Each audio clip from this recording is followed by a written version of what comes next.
Hello, everybody. I am Zachary Poll. I'm the ecosystem principal at VSP Global. VSP, we really see our mission as being able to empower human potential through sight. As the first and only national not-for-profit vision benefits company, we see ourselves as a leader in health-focused vision care, providing affordable access to eye care and eyewear for more than 85 million members through a network of more than 41,000 providers. And the VSP Global Innovation Center is VSP's lens into the future. Through emerging technologies, new business exploration, and strategic connections within the innovation ecosystem, the GIC is a hub for reimagining the way eye care and eyewear are delivered to the world. This is the third part of our Lens into the Future event series, where we're focused on the future of healthcare. Previously this year, we covered the future of diagnostics and then also the future of and the evolution of wearables. And we do this in partnership with Matter. Recently, our team was at the health conference, understanding and learning what the future of healthcare looks like and where the opportunities are. And coming out of that event, we wanted to be able to provide um, people with an understanding of what the main trends and insights were. And that's what this event is going to focus on today. In the chat, you are going to see a link to our report focusing on the main trends that we saw. And this is really this report coming to life. We were able to get four people that really embody the main trends that we saw at Health. And so with that, today's format is going to be 10 different conversations with each person. So I'm going to bring on one person. We're going to have a conversation for 10 or 12 minutes, and then we're going to do that four separate times. If you have questions for myself or one of the speakers, please put them in the chat, and we will make sure to prioritize asking them. So with that, I'm going to bring on our first speaker, Ellen Knapp, Senior Analyst at CB Insights. Hey, Ellen. Hey Zach, thanks for having me here.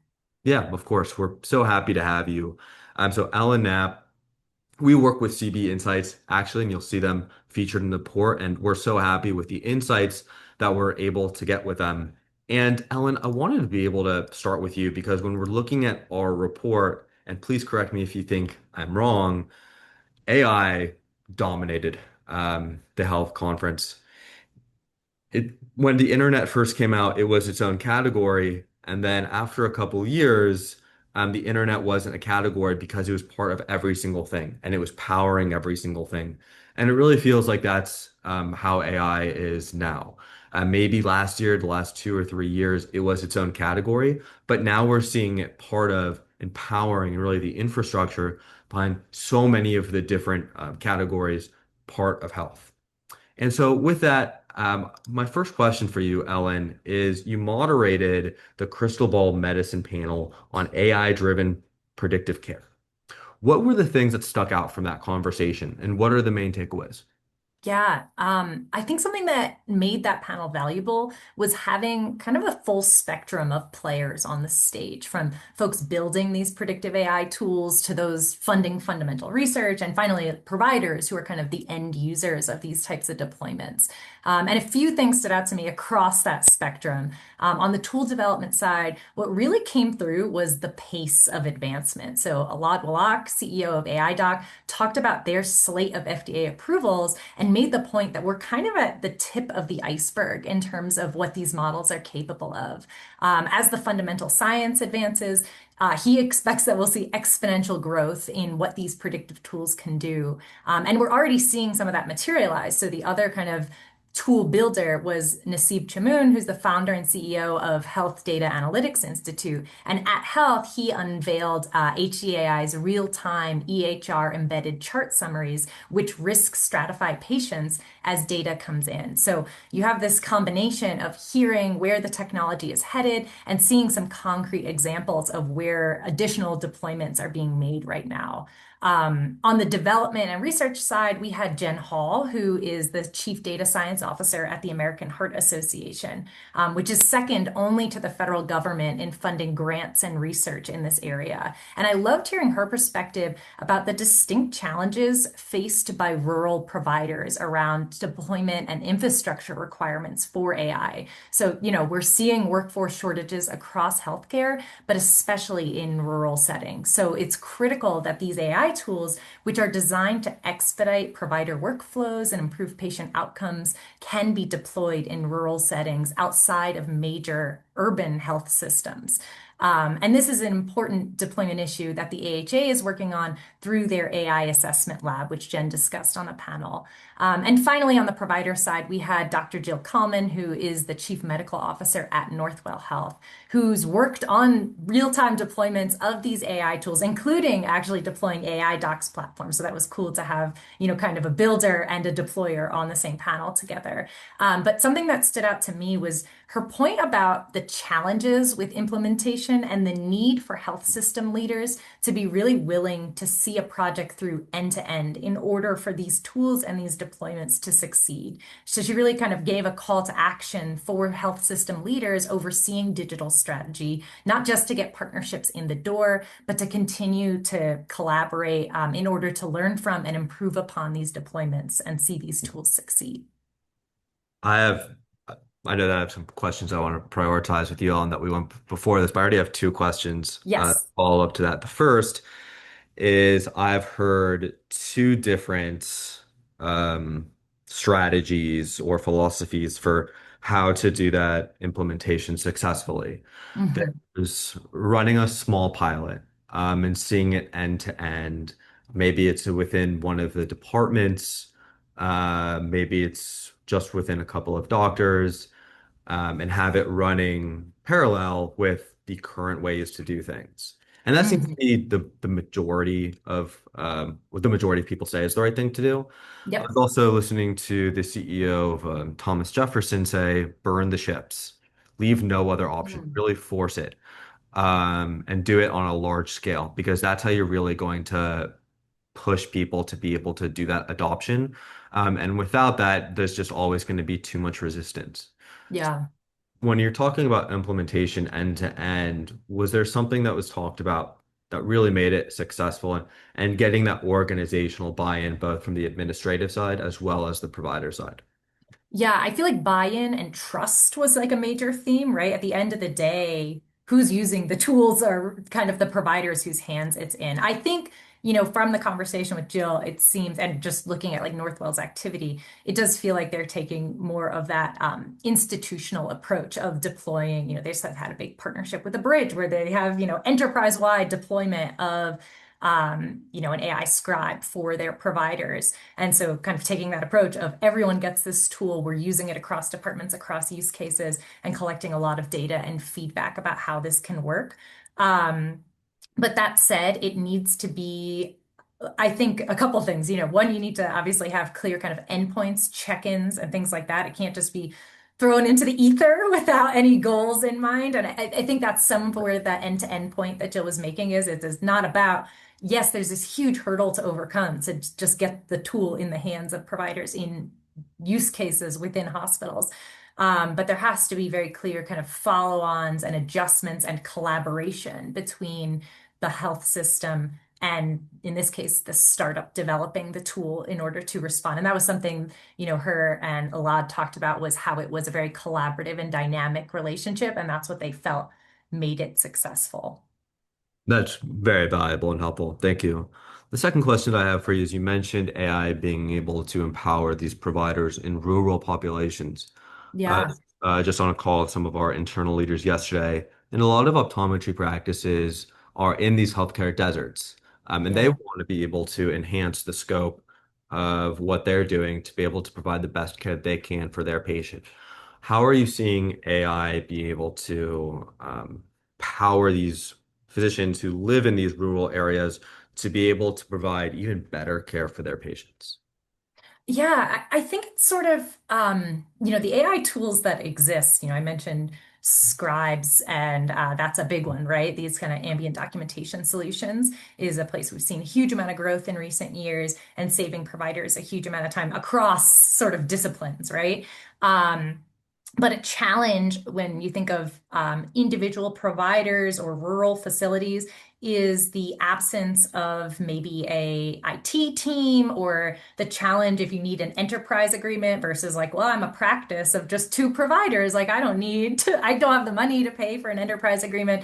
And Yeah. that's somewhere we're seeing kind of unique solutions develop. So we at CB Insights had released our digital health 50 list of what we viewed as the most promising digital health companies. And one of the companies specifically focused, they're named Freed, on rural applications and these smaller providers or smaller clinics, sorry, for these ambient documentation solutions and EHR integrations where, it's a little bit more platform agnostic versus, yes, they have integration with big systems like Epic, but this was any web-based EHR platform could integrate with their tool. And their solutions were specifically focusing on kind of smaller clinics. So I think it's less on the providers to necessarily identify. I think the tools that are out there with regard to predictive analytics, with regard to, ambient documentation and kind of workflow automation are useful across disciplines, across health system size or clinic size. It's just a matter of finding the kind of right IT integration. And I would put that more on the AI developer than on the healthcare provider who already is trying to juggle so many different things. But I Yeah. think people have really identified this space as an area ripe for growth and for kind of unique solutions. That's a really good segue into the second question because we just independently cited CB Insights in our report. And you showed that 3 out of 6 new digital health unicorns in Q1 of this year were focused on AI-driven provider workflows. Where are you seeing the signals in AI right now? What are the themes around these companies that are becoming unicorns? Because I feel like the scribes for them becoming unicorns might have Yes. been 2 or 3 years ago, while implementation still isn't widely adopted. Where the investment is going to now can be different. Yeah. Yeah, no, it's a great question because we're seeing, I mean, the funding environment within digital health is really interesting right now. We're seeing deal volume declining and hit a 5-year low in Q3. So we're seeing that capital concentrate in fewer, kind of more high quality bets, with AI capturing the lion's share of that investment. So in Yeah. Q1, I think it was 60% of digital health funding went to AI companies, and that rose to 69% by Q2. So as you said at the beginning, kind of like the internet, all companies are becoming AI companies Right. essentially. And yeah, that's really underscored kind of by where we're seeing unicorns being minted. I think in terms of the strongest signals in digital health, two areas really stand out for me for growth potential. So one is infrastructure, as we've kind of been discussing. I think this was like a really key theme that was discussed at the health conference, where healthcare really has a challenge with too many AI pilots that don't scale to production. And infrastructure companies are helping to solve that problem. So, you might have an excellent AI model, but if you can't demonstrate HIPAA compliance or help manage, governance concerns across your tools, deployment within this highly regulated healthcare environment becomes a huge issue.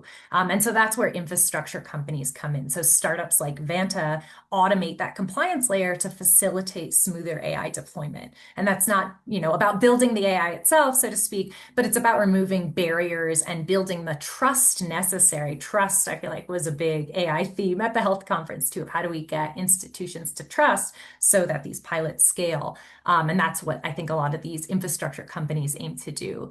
And the other major theme that we've seen, and kind of ties back to your unicorn question, is the rise of voice AI. And that's AI systems that can understand, process, and generate spoken language. So from our research at CB Insights, this is one of the fastest growing areas in artificial intelligence across the board. Voice AI startups have raised nearly 400 million in funding in 2025, and they account for the fastest growing headcounts among early stage Gen AI companies. And within healthcare, this is, healthcare is a natural fit for this technology because of its heavy reliance on phone communication. So we're seeing deployment here in appointment scheduling, billing inquiries, patient engagement, as well as post-discharge follow-up. So companies like Hippocratic AI, one of this year's unicorns, offer voice-specific agents within their suite of AI tools, which can check in on patients following procedures, encourage them to complete at-home monitoring or follow-up tests, and then escalate cases to providers as needed. So as this technology continues to progress, we're seeing latency decrease. So voice AI can really replicate human conversation without kind of awkward pauses that AI had in the past. And AI is getting better at understanding context and human emotion in speech. So as these sort of model advances continue, we're expecting to see voice AI deployed across even more healthcare use cases where they can kind of, continue to enhance patient experience through these personalized interactions and also help address the gap between care demand and provider availability. Yeah, that's fantastic. That's a great place to leave it. For my own personal use, love using voice. It's so powerful, and that's not the first. I don't think it's the last time that, or the only time that we're going to hear Hippocratic come up in this conversation. There's a lot of opportunity there. So, Alan, thank you so much. Yes, thank you. Take care. Bye, Alan. See you later.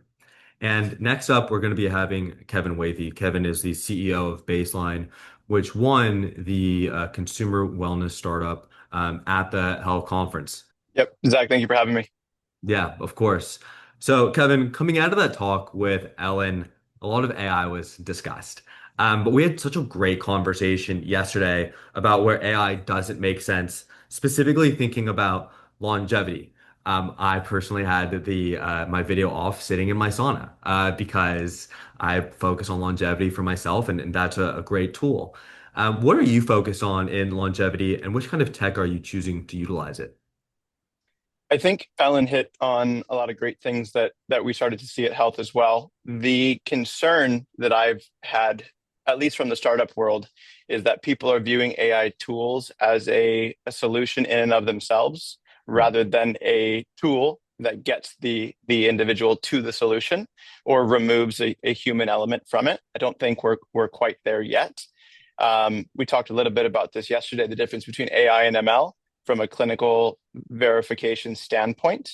On one side, I think AI is great for increasing workflow and the ability to ship very quickly, and also then helping ease a physician or an individual's plate, so to speak, in terms of what they can get across.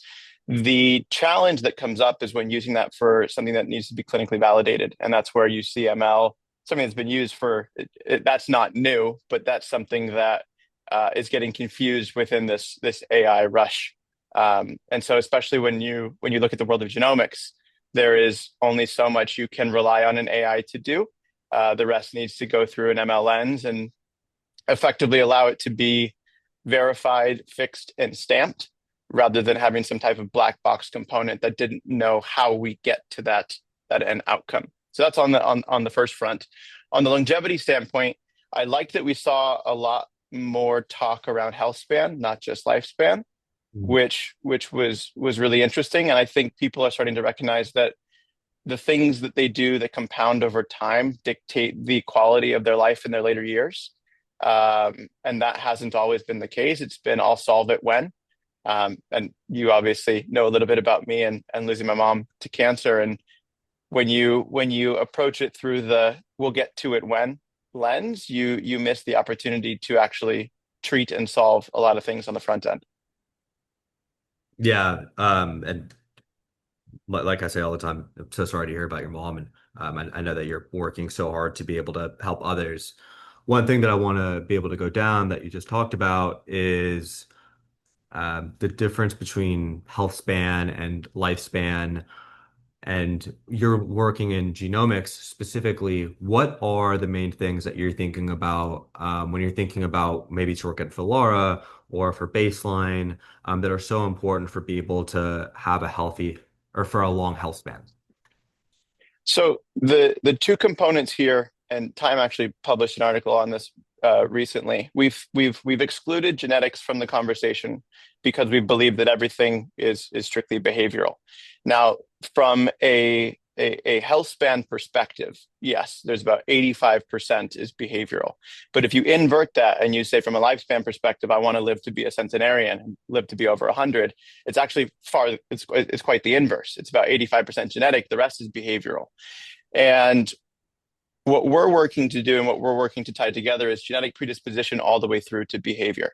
So what are the things that exist? Because disease doesn't exist on your genetic code.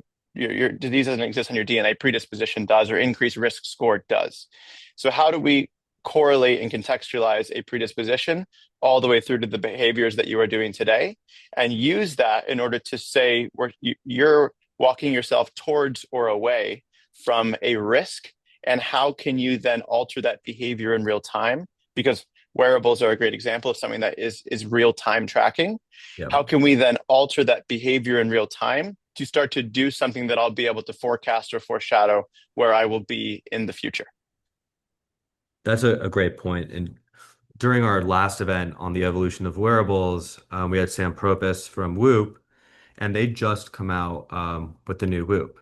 And it was only maybe out in the field for a couple weeks. And one thing that they were seeing as the data was first coming in was the biological score, how he was surprised how highly correlated it was with just the time that you're going to sleep and keeping your chronological when you go to bed and when you wake up, and the importance of that relative to just the total amount of sleep that you get. So he was surprised to see how the emphasis on that and the importance on that compared to just sleep. And that brings me to my next question with you. When it comes to longevity and what's actually best for patients, what do you feel like is genuinely undervalued right now that deserves more attention? It's going to sound kind of like a broken record, but it's the things that we already know that we should be doing. And it's less about a intensity is good for a moment in time. Consistency is what's going to get you across the line. It's something that I really like that framework of, because we look at this of, oh, I'm going to try this diet for a month, or I'm going to do this behavior for a month, as Yeah. opposed to, no, this is actually altering how I approach my life long term. And so you mentioned time in bed as opposed to time asleep, and the difference between the two. What's interesting when you start to like truly integrate and harmonize genetic risk all the way through to behavior, you can start to see things like an individual that has a specific genetic variant, like a pair 3 gene variant, which increases your risk of sudden cardiac arrest when your deep sleep drops dramatically night over night, and that compounds day over day. And so from a behavioral standpoint, yeah, sure, we know that we need to be in bed within a certain time. But if you were to educate a user or an individual on this risk score that they carry themselves and say, hey, Zach, we saw that you were something came up yesterday, therefore your deep sleep has dropped. We know that you are at risk because of this. Hey, tonight, no screen time prior to bedtime. And we'd be able to track the last phone pickup, the time that you actually fell asleep. And you can then start to incentivize and reward behavior through a much, much more positive lens, as opposed to just being reactive, saying, hey, your sleep wasn't good, take it easy today. Not people want direction, not just data from it. That's such a great place to be able to go. First off, that was just, and we're not going to be able to highlight it during this conversation, but being able to bring in disparate data sources that are linked to health and specifically behavior was also a trend that we saw actually during the LA Tech Week event that I spoke at that you came to. That was something that the company that puts it on, Ionava, that was one of the main value propositions for them as an insurance company. And we certainly saw that a lot at Health, just being able to bring in all of these data sources to be able to come up with a more holistic picture of your health. We saw that from Cyfox Health. And then we also saw that, and if you look at the new Aura update, they're working extremely hard on being able to be that platform and bringing in more data than just from your ring. With that, um, what are the at Valora, what are the biomarkers that you're tracking for the professional athletes that you're working with? What are the ones that they're prioritizing? So two points there on the first one on the Volare piece. Athletes are much more focused on performance, which as you would expect, Right. but doesn't always lead to the longest health span. When you are optimizing for a short-term goal in mind and being able to perform at your peak, that doesn't always that doesn't always work in tandem with someone wanting to live a very long and healthy life, as you would expect. We've also seen a lot in sports. It's getting better, but as of recent, a lot of sports leading to some type of disease or predisposition or something that is steering someone down a path that isn't optimal. To go back to the first piece, first on the aggregation piece, what what what we're seeing and what I'm seeing and what's great is there's aggregate versus harmonization. And there's two different things that are often getting confused. So aggregate is what we see a lot of, where it's how many tests can I put into one folder. Harmonization is how can we make the tests in that folder talk to one another, which is something else entirely. So you see people that are coming online that are saying we can ingest all of this data, but it's just a visualization platform. They're not actually doing any internal analysis, annotation, cross correlation to any type of clinically validated database or paper, and then driving some type of beneficial insight from it. When you get into the harmonization, that's the next step, phase 2, phase 3 here, where you're actually able to aggregate and then make use of it, which has been that missing link of why we've had all this disparate, fractured information. But if we just give it to you as a PDF, it's not doing you any good as an individual. That difference between data aggregation and harmonization, somewhere in between there is where my chat GBT project that has all my health data breaks down. So I Okay. very much understand that. What are some of the main biomarkers that you think somebody just focused on health span should be focused on? Obviously, Dr. Peter Tia talks about ApoB and some others. What are you looking at that's important there? ApoB is a good one. Grip strength is less of a biomarker and more of a physiological piece, as well as leg strength. So musculature in your legs has been tied to actually health span and quality of life over the years. Something that if you're going more performance would be VO2 max. And I can't remember who published it, but there was a study to show the trend of where you are at today with your VO2 max and where that trends to over time with this curve.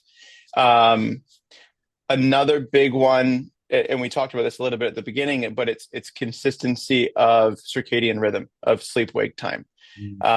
Less a biomarker, more a longitudinal trend that can start to show when things are off. And that's, I think if there's one thing to point out here, it's that like we have this craze of blood work, we have this interest in data, we have this interest in wearable data.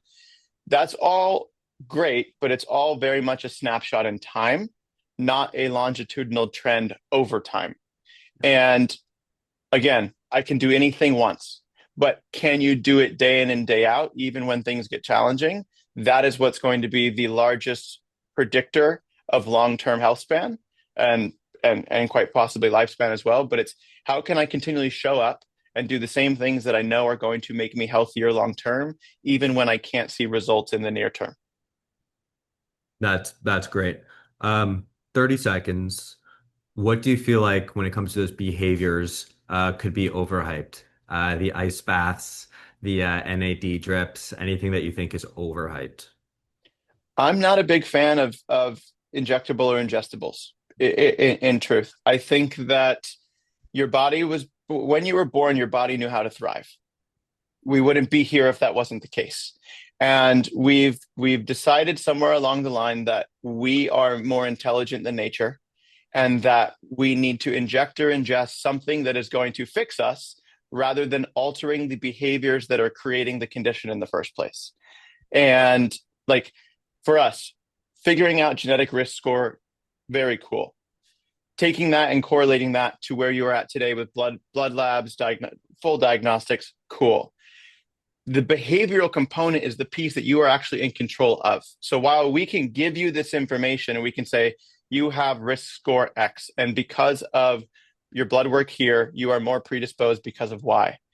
But the only way to actually alter that on a foundational, sake of a term, baseline level is you actually need to take action on those behaviors. And that's something we're working on, not just gamifying, but adding a reward structure in that makes people interested in altering that behavior, which is something that tech has done really well. Like tech is great at altering behavior, not always Yeah. in the most positive sense. But when you cross correlate that with education, you go back to what you talked about with Ellen as well, that there's a trust component that the brand that wins long term is the one that is going to step in and say, there's clinical rigor. We're not using just a black box AI. We don't know how we got this outcome, but there's actually a validated stamp, possibly FDA or software as a medical device approved. And then now you're able to take that and actually show reporting as to here's what we saw, here's what we did, here's the outcome we got. And that's where this foundational infrastructure changes for the better, in my opinion. That's great. And that's a great place to leave us. So, Kevin, thank you so much. It was a pleasure having you. And I'll see you again. Thank you, Zach. Bye, Kevin. And next up, I'm going to invite Jenn Scanlon from CareQuest to be able to join us. Hey, Jenn. Hi, how's it going? Good. Thank you. Jenn is the manager at CareQuest Innovation Partners, where she leads programs to support mission-driven innovation. CareQuest Innovation Partners is the for-profit subsidiary of CareQuest Institute for Oral Health, focused on validating and scaling transformative solutions that make oral health more accessible, equitable, and integrated through initiatives like the Smile Health Accelerator and their partnerships. And it's relevant to mention that the Oral Health Pavilion at the health conference was very impressive, very fun to go to, and I think one of the best activations that happens there. And I personally used it and did the tests, and I sent my results to my dentist, who I'm friends with, because going back to the conversation with Kevin, we do workouts together that are focused on some of those longevity things. And so it was great to be able to hear from her about how she integrates those biomarkers into her practice for her patients. So thank you so much for doing that activation, because it was able to lead to some great conversations post-conference. Absolutely. So glad to hear that you took action. Yeah. I'm also brushing my teeth much more. So how is CareQuest thinking about innovation in oral health and connection to overall health outcomes? And then, let's actually leave it there. Yeah. Yeah, absolutely. Let's start there. So I think at CareQuest, we believe and we know, right, through research, through our work, that oral health really sits at the intersection of systemic health and clinical innovation. I think one thing that we often kind of think of is, oh, oral health is on its own, it's in isolation. But at CareQuest, and the message we're sending is we're focused on oral health as a gateway, really as a front door to overall health. So I think one statistic, and there's many, but one that always stands out to me is that people with gum disease, right, periodontal disease, that inflammation have 2 to 3 times the risk of having a heart attack, stroke, or other serious cardiovascular event. So there's a lot happening in our mouths that leads to everything else in our bodies. And I think it's really clear that we have an opportunity to transform the way that we view and act on that connection, right? And you mentioning you following up with your dentist afterwards, I think is a great example of that connection in practice. Yeah, and one of the reasons that I was so excited to be able to have you and a representative from your team join the conversation today is when you're looking at our insights report, our third trend that we saw was specialties democratizing access to that front door. It is very challenging to be a primary care physician right now, doing the best that they can for their population. And we're seeing specialists, both dentistry as well as optometrists, being able to step in to be able to provide better, more enhanced care for their patients. And there's growing evidence linking the oral health to the things that you just mentioned: diabetes, cardiovascular disease, even Alzheimer's. What innovations could help make the dental chair an earlier detection point for those systemic health issues? Yeah, I think that's a great kind of callback right to the oral health pavilion. Really at Health, that was the first year that we went from talking about this connection to demonstrating it.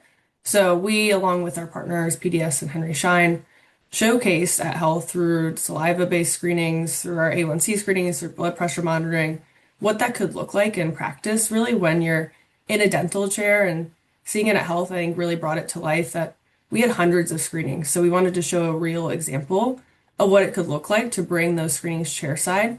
And it was exciting, I think, to see the response from people, right? That in real time, people were sitting there having a conversation about their overall health and really having that connection. And so I think one thing that even Kevin mentioned, right? It's not just about providing the data, not just here's your A1C screening, right? And off you go. It's really about providing that direction and that connection. And one thing I think most people don't realize is that 27 million Americans actually go only to their dentist and not a primary care doctor in a year, right? So that's about 27 million Americans who are having a healthcare touch point, but we're not doing as much with that touch point as we could to be able to better enable them to care about their overall health. And I think another interesting thing kind of to point out from seeing that chair side in action really was we saw that 12% of those who got tested for A1C showed elevated levels of A1C, which actually mirrors national data, which I found to be very interesting. But I think it's also interesting because it's important that we know that preventive oral health can reduce chronic conditions in some way, right? So one recent study found that individuals with diabetes who received periodontal treatment actually experienced a 12 to 14% reduction in their overall healthcare costs, which I think is really powerful compared to those who did not. So when they did something about their oral health, right, they went through periodontal treatment, they had diabetes, they saw a reduction in costs overall and a better quality of care. So I think beyond health, even just thinking about innovations and whatnot, we recently published an oral health market map. Some of the major areas, and I'll just highlight one that we really saw was saliva-based diagnostics as a growing area of innovation where we see this could look like in practice. There's lots that we could be doing chairside to be more preventive, early cancer detection, screening for diabetes, things like that. And it's important because I think prevention and being that front door is critical in how not just dental, but vision and other areas, right, that see patients that may not always go to their primary care doctor can provide that care. So if anyone's interested, I'll do a quick plug for the Oral Health Innovation Market Map. We're really proud of that work. There's so much to dig in there. That could be a whole separate conversation, but we'll drop that link in the chat if anyone's interested on all the other innovations happening there. Yeah, please check out that link. Maybe open it right now so that you can read it later or just have it saved. You had some really good points that lead both to what Kevin said as well as Ellen. I used to, I am still friendly with an executive at Colgate-Palmolive, and they see so much associations with gum health and overall health. You can almost think about it, like Kevin mentioned, with grip strength as an indicator of health span, as that being a really good indicator of health span and overall health.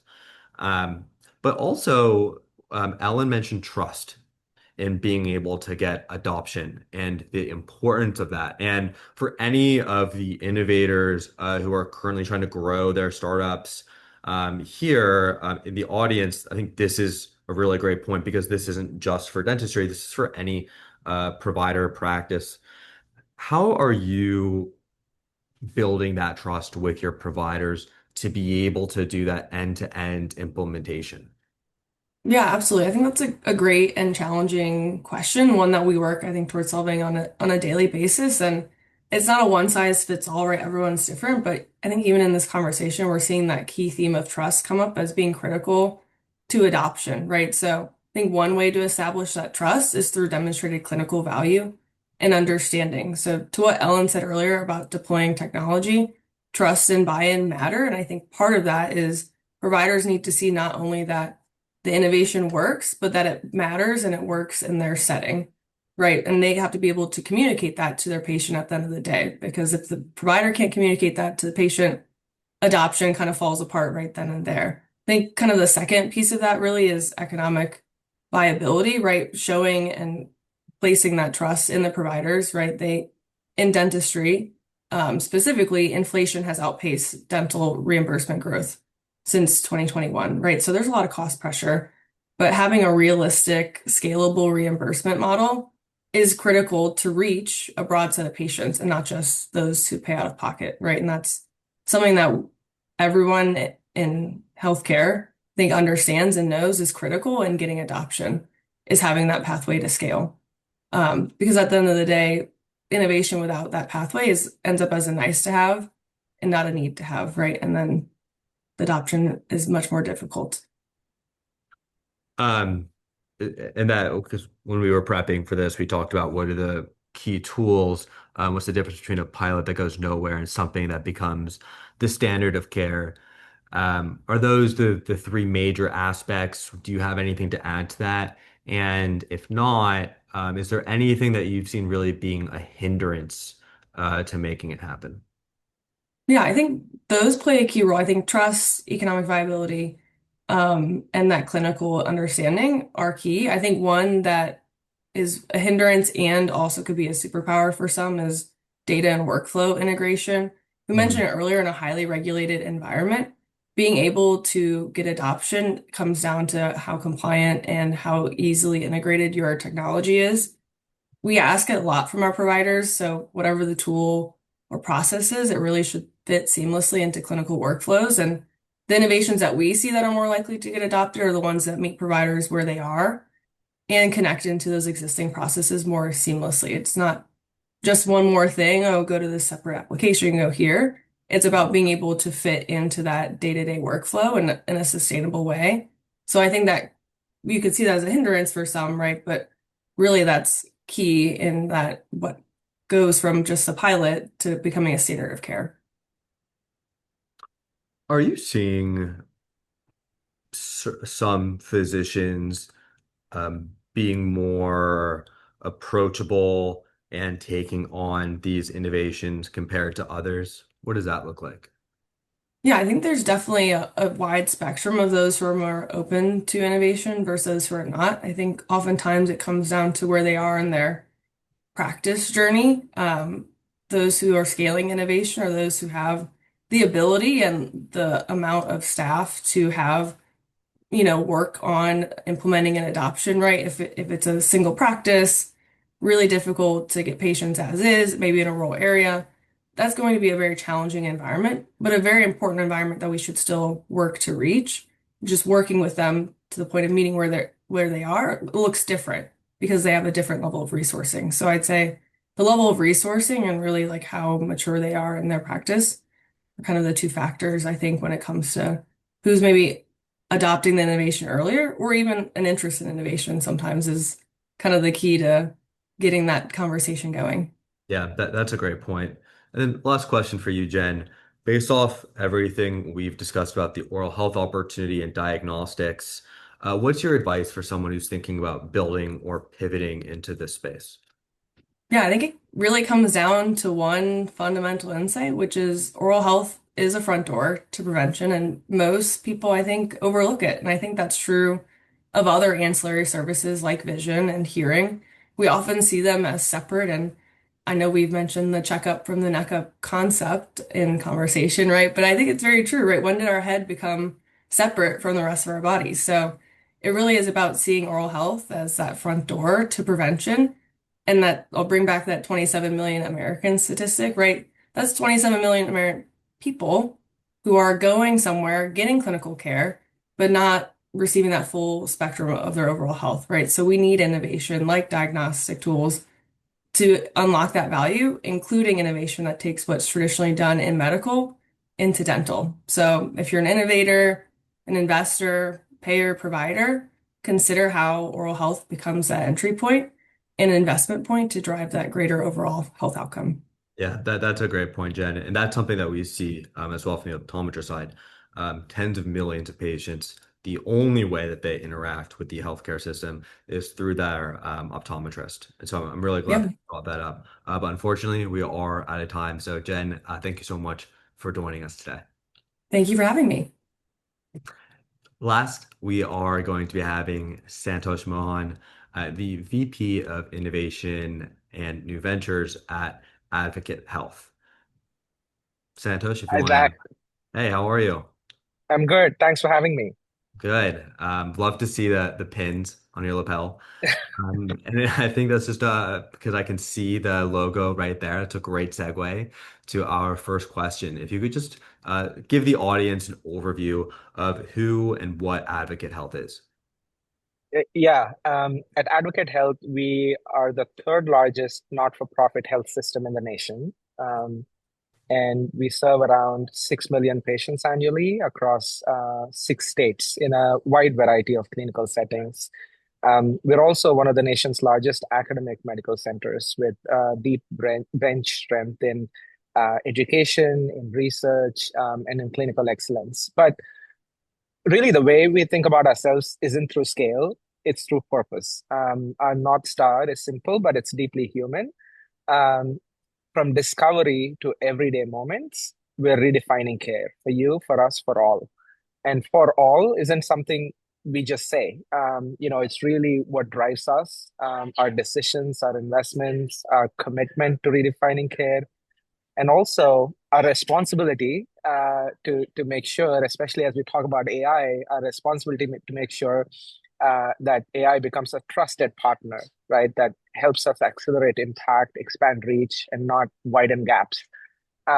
And my role is on the innovation and venture side. We build and leverage strategic partnerships. We launch new ventures, commercialize ideas from inside out, make targeted investments in young companies, and also sort of lead programs that enable and accelerate innovation within the enterprise in partnership with several enterprise functions and service lines. And we also fuel economic impact in the communities that we serve.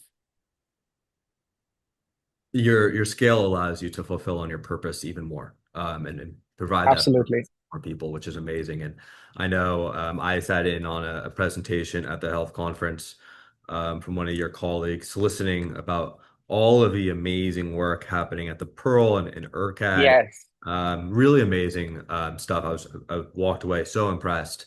And with that, when we were prepping yesterday, we talked about where you're making your AI bets to be able to fulfill your purpose to your 6 million patients.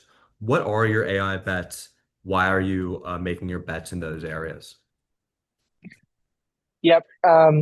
Thrilled that you were able to catch that session at Health on the main stage. That was Dr. Ashutosh Shrestha. He's our Chief Innovation and Commercialization Officer, um, and leads our innovation and new ventures function. And I'm actually here sitting at the Pearl. So what I you thought so. see Yeah. in the background is our Center for Education, and we just opened our first 4-year medical school in Charlotte, the Wake Forest University School of Medicine, because Charlotte was the only large city in the United States that did not have a medical school. So we changed that with the Pearl, and there are many other exciting things going on. Um, Before we get into the AI bets, let me share that our AI strategy at Advocate Health is led by our Chief AI and Digital Officer, Andy Crowder. And we have some incredible AI and IT teams. They're the ones building the foundation that makes safe, responsible, and at scale AI actually possible.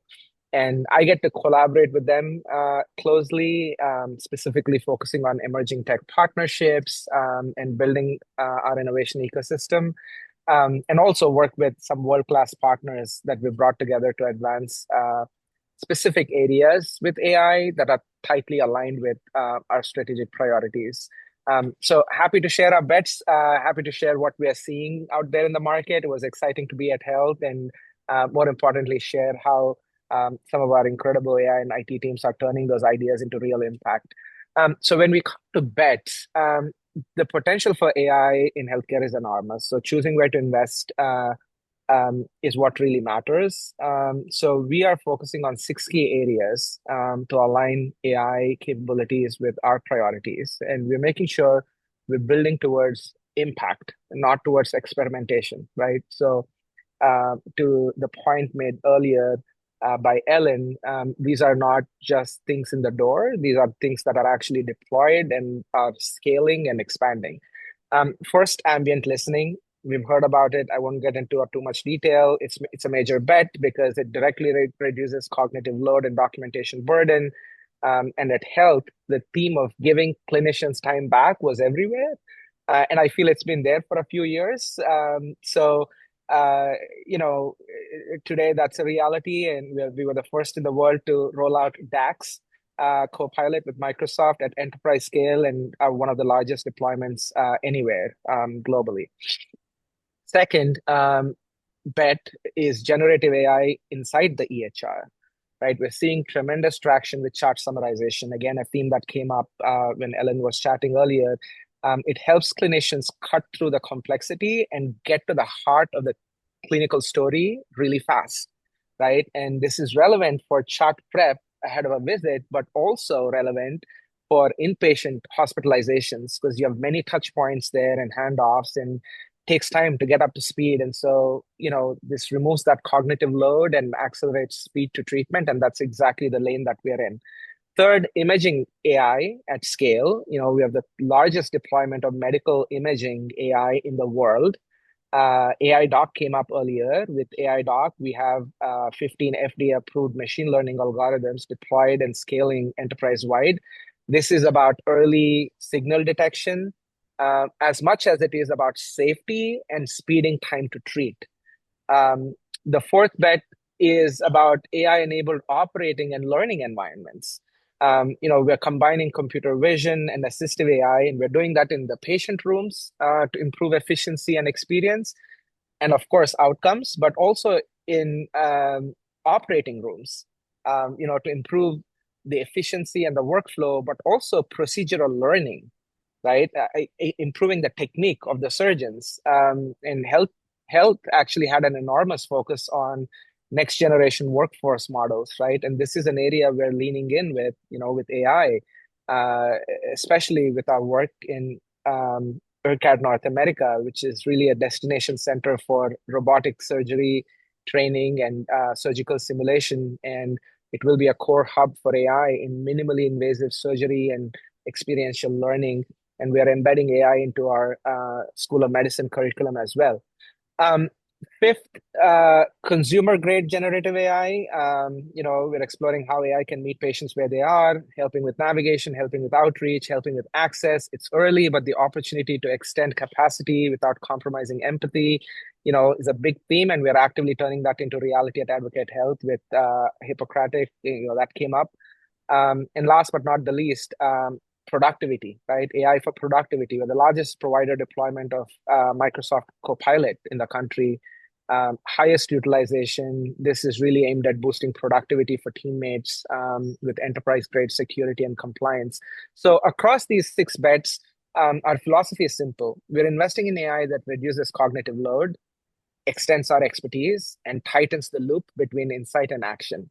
We're not doing AI for AI's sake. And again, these are not just things in the door. These are deployed platforms. They're real. They're creating impact. They're expanding. So it's an exciting time. It is an exciting time. And just to highlight your expertise there and how mature your company is, you did a great job of being able to show the differences between where it's AI that's helpful versus ML that's helpful. And Kevin and I talked about that a little bit ago.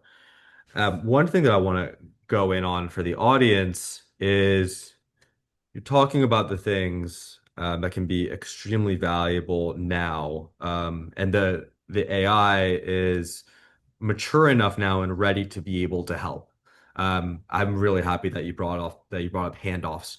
I've noticed when I was doing clinical research at CHOP, the handoffs between ER providers is so crucial to be able to providing the best care and making sure that something isn't falling through the cracks. There are some areas, though, where while we do see the technology being demoed and startups showing them, the technology and the companies are maybe 12 to 18 months out from really being able to deliver on their promise of being clinically ready.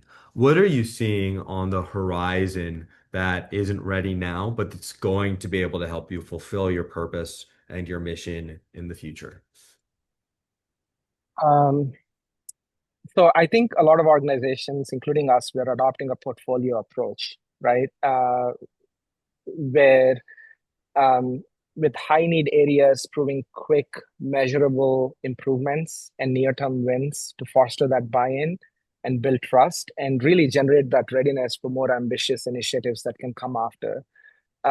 So, I've shared some of the bets that we're looking into, and that we're looking into embedding AI into the curriculum of the medical school. We just launched our National Center for Clinical Trials, where one of the core differentiators is sort of a AI-powered platform that can support everything from recruitment to real-world evidence to embedding some of those trials directly into care pathways.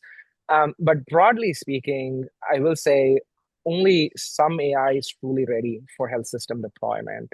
The things that are working right now all have the same three qualities, which is they have clear guardrails, there are tight workflows and measurable value. So if you think about what's ready today, that's workforce augmentation, ambient documentation, task summarization, care coordination, coding assistance. These create immediate relief for clinicians and staff, and they're deployable now. Operational AI is another thing: capacity management, throughput optimization, routing, scheduling, supply forecasting. The playbooks are clear, the outcomes are measurable, and the risk surface is small. Clinical decision support, that is narrow, not replacing clinicians, but supporting them. Radiology triage, pattern recognition, pathology pre-screens, sepsis early warnings. These are mature, they're evidence-backed, and they're bounded, right? Where should we wait? I think on the broad, do everything sort of clinical copilots, we'd wait. Fully autonomous diagnostics, the more complex, longitudinal models that haven't proven that they can generalize across diverse patient populations. The science is exciting, but the safety frameworks and the regulatory clarity aren't there yet. Same for AI that claims to deeply understand social determinants or emotional nuances. Amazing potential, but not quite ready for prime time. So as a rule of thumb, if it reduces friction, improves workflow, you can measure the impact, deploy it. If it removes clinicians from the loop or relies on data that we fully do not trust, keep an eye on it, but don't scale it yet. Yeah, that's really great advice. And I think that is a great way to be able to encompass what everybody has spoken about, which is trust. And you need Yeah. to be able to provide that value and making sure that you're not doing harm to be able to build that trust. And those guardrails and things like that are so important to be able to do that. And so, unfortunately, we are coming up on time here. Santosh, it's such a pleasure having you. Thank you so much for joining us. Thank you. Yeah. And that does conclude this event. Thank you so much, everybody, for coming and listening in. We hope this was valuable to you. If you want to be able to follow up with our team, please reach out to myself or the Global Innovation Center at VSP.com. And you can connect with any of us at on LinkedIn. And thank you, Kay, so much for putting our HLTH 2025 Insights Report link into that channel for you. So with that, thank you so much, everybody.